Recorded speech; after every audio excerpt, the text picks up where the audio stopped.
For the first time in the history of the World Cup, a host nation has lost its inaugural match. Yes, you heard it right. Qatar loses its first match against Ecuador 0-2 on Sunday night at the Al Bayad Stadium.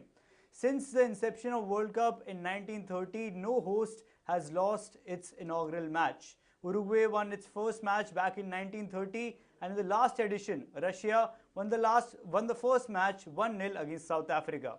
Qatar should have given a better fight, Sandeep, right? I think when you say shouldn't have lost, I think a lot of people actually was not looking for a victory, to be honest, because not only Ecuador is slightly up in terms of the rankings, they are a much better side when it comes to the formation, when it comes to structure, when it comes to actual experience. Too good defensively. They didn't concede in their last 7 matches, no? But then you also have to also again look at the whole qualifying zone that they come through. Yeah. So that itself is a massive experience, and they have players who've played in one of the top leagues and all of that. But yet one felt, I mean, the reports that were coming in that Ecuador probably doesn't have a finisher. Now that all that story went out of the window because, Valencia scored 2 goals. A duo, and that double was excellent, especially that header. I don't think anybody can have a snap header like that going into that corner, completely beating the defense. Of course, you can raise a huge amount of questions around Qatar's defense itself, but I think it was more of stage fright. It was more of 12 years in the making, and then suddenly what gets caught is nothing. I mean, it's not about the administration or the organization, how much pressure Qatar is in, Western media, I mean, hundreds of reasons you can put there. But I think the team actually suffered. And the first 10, 15, 20 minutes is what actually dictated the whole pattern. And that followed into the second half. But it was still a match, I think it could have been salvaged.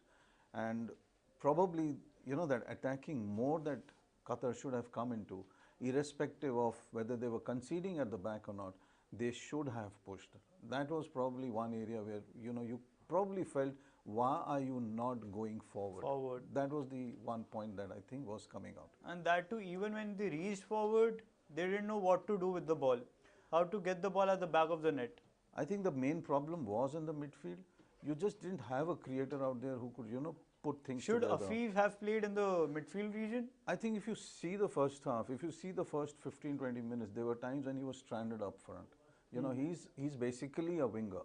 Now, I think he got more frustrated than actually most of his teammates. And in the second half, you saw him coming in, asking for the ball, directing it left, right, center. He was the one who was actually playing the whole orchestra at that point of time. Now, I'm not saying it was too late. Nowadays, score lines of 1-0, 2-0 can still be overall. You can still get in a couple of goals. In minutes. But Ecuador by then had sized up the opposition. Ecuador by then knew that, okay, this is the areas that we need to take control of. We need to stop these couple of 2 guys. Ali I think he missed a goal right at the end of the first half. Yeah. It was a sharp goal. It should have gone in. It may not have easily not gone in also. But I think what will happen now is you will see the midfield area now taking control in the next 2 matches. But the next 2 matches are very, very difficult for them. This draw or a 1-2 even loss would have given them some form of a momentum going forward. I think this is where Qatar probably lost it.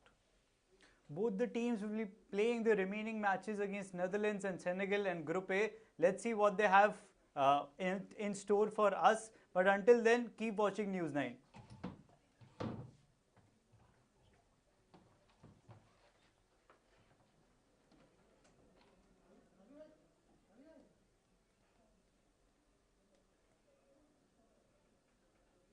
Cut.